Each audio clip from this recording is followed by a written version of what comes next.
What's up, guys? How are you? I hope you're doing good. Welcome back to Cargo Jam Rack. Please like and subscribe and share if you do like what I'm saying. I would really appreciate it.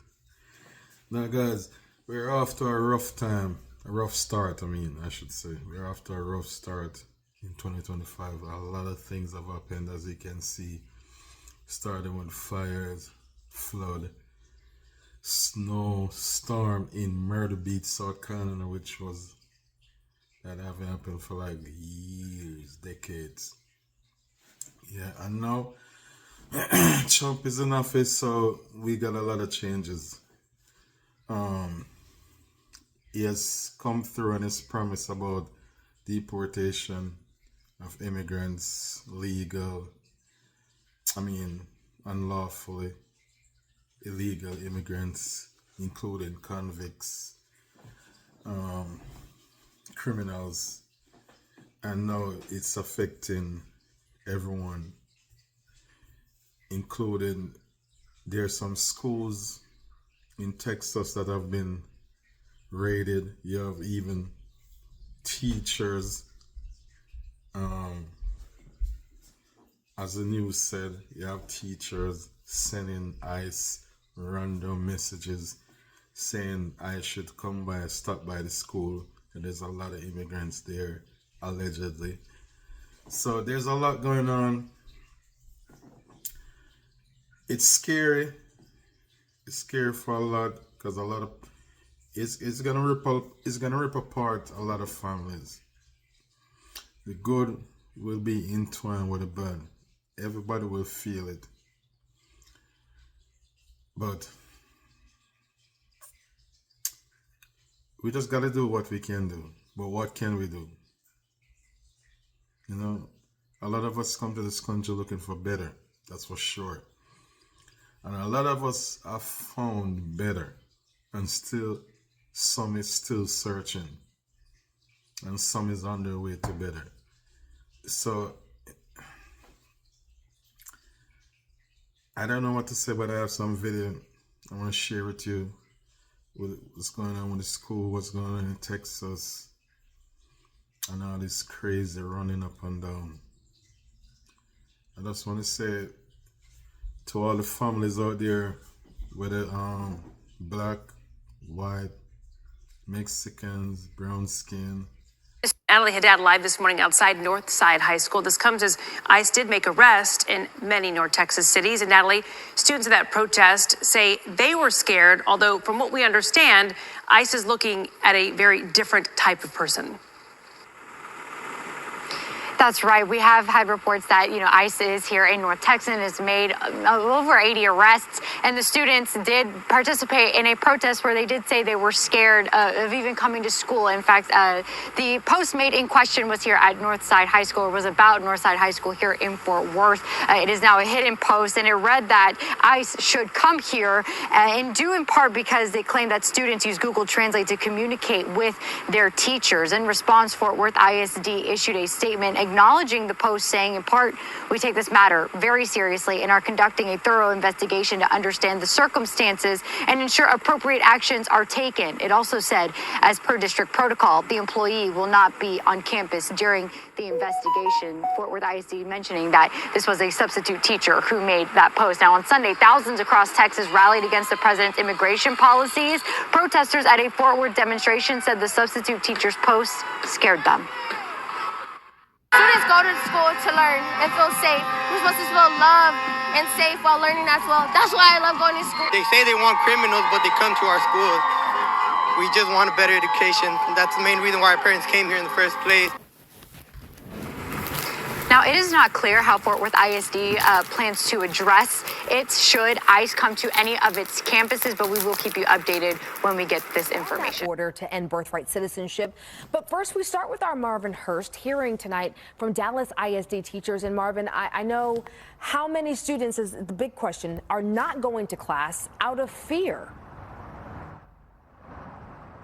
Yeah, Nicole, that's what we wanted to know, but they don't have any firm numbers for us yet. But one of the educators that you're about to hear from in just a little bit says that he's seen a notable drop in the classroom. But I did talk to Dallas ISD and asked them about this. Obviously, they are aware of President Trump's executive orders. They have been peppered with questions about whether ICE could possibly come on campuses. They tell us they are tracking this attendance issue that came to light tonight, but for the first time in a room where everyone could hear it, two members of Alliance AFT who are also teachers at Sunset High School, they spoke out. This week, I have walked into my classroom and I see fear and concern in the faces of my students.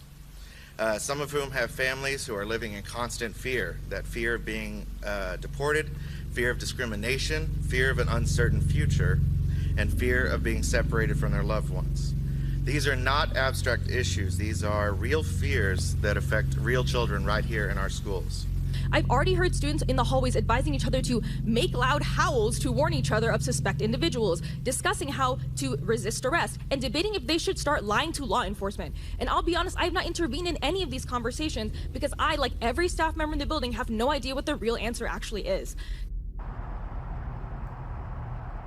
So DISD unanimously passed a resolution, and they have this whole website that's up. I don't know if people are aware of it, but it is welcoming and protective words for all students, regardless of citizenship, as much as they possibly can. The words are welcoming and protective for students to continue to come to DISD to get their education. There are a number of resources on that page. I looked at it for myself. We're going to have it attached to this story on our website. These proposed changes to birthright citizenship impact not only illegal immigrants, but those living here with temporary legal status.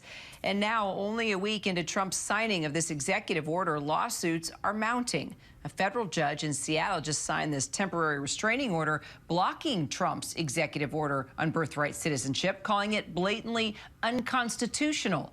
Joining me now, CEO of the country's oldest Latino civil rights group, League of United Latin American Citizens, Juan Proaño. Juan, good to see you again. So why do you believe Trump has made birthright citizenship such a priority? And what was your reaction to the judge already blocking that executive order in Seattle?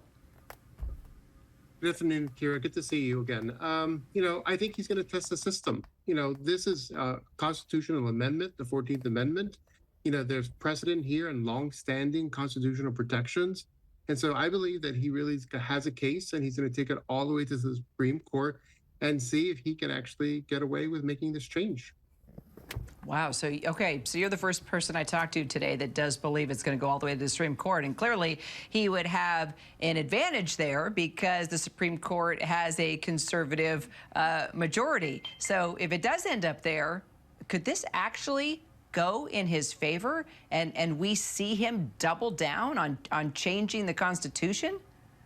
Well, we certainly hope not. Right? LULAC was one of the first organizations that actually filed suit on Monday night, along with the ACLU and other organizations as well. But, we have organizational standing, and we even have a LULAC member that's actually an individual plaintiff in this case. It's not just an issue of, not having birthright citizenship. There are individuals, plaintiffs in this case, for example, that are undocumented, that are expecting in the near future, but who actually do have U.S.-born children. So what happens in a case like that, where a mom and a newborn child could potentially be deported, and what would happen with their the other U.S.-born children? Would they deport the entire family? Would families have to make that decision that they would take essentially U.S.-born citizen children with them to another country? It really creates the stateless class in the United States, and it's really a terrible thing to think about and see. So Juan, Trump also signed this sweeping executive order to increase security at the border and make it easier to deport immigrants. According to recent polling that we've been monitoring, Americans generally seem to be in favor of these actions. Here's the numbers right here. What do you make of that? Well, we saw that throughout the election. It is a big question, and LULAC certainly supports stemming the flow of immigration at the border. We certainly support the deportation of immigrants that have a criminal background, but we don't necessarily support deporting immigrants that have actually really laid roots here, that are contributing to American society from an economic perspective, working in really important jobs around the country. So, the issue of immigration at the border certainly needs to be dealt with, but we need to provide a pathway for citizenship for immigrants that have been here for 10 or 20, 30 years that don't have legal status. And Trump has also declared Mexican drug cartels as foreign terrorist organization. What's your reaction to that? It is something that we obviously have to deal with. I think it has more to do with our relationship with Mexico, for example. If they're going to go and do any sort of military action in Mexico, that's really what it gives them the ability to do that. But what we're seeing is these militarized interventions and these national emergency declarations. He really is stretching executive powers, and he's conflating immigration enforcement with national security. And all that really does is foster fear. Our community will be impacted potentially by racial profiling, for example, because how are they going to know that an immigrant is undocumented or not? They'd have to detain them first to find out. Since you mentioned Mexico, one more question, if you don't mind, is this relationship with President Trump and newly elected president of Mexico, Claudia Sheinbaum. Already, I mean, it's been humorous, to say the least, how they're going at each other and how she's firing back at him when he says, oh, I'm going to make the Gulf of Mexico the Gulf of America. And she goes, oh, and I'm going to change, part of America is, to become more named after Mexico. What do you think about their relationship when we talk about things like tariffs and immigration and crime? How do you think they're going to get along? How do you see this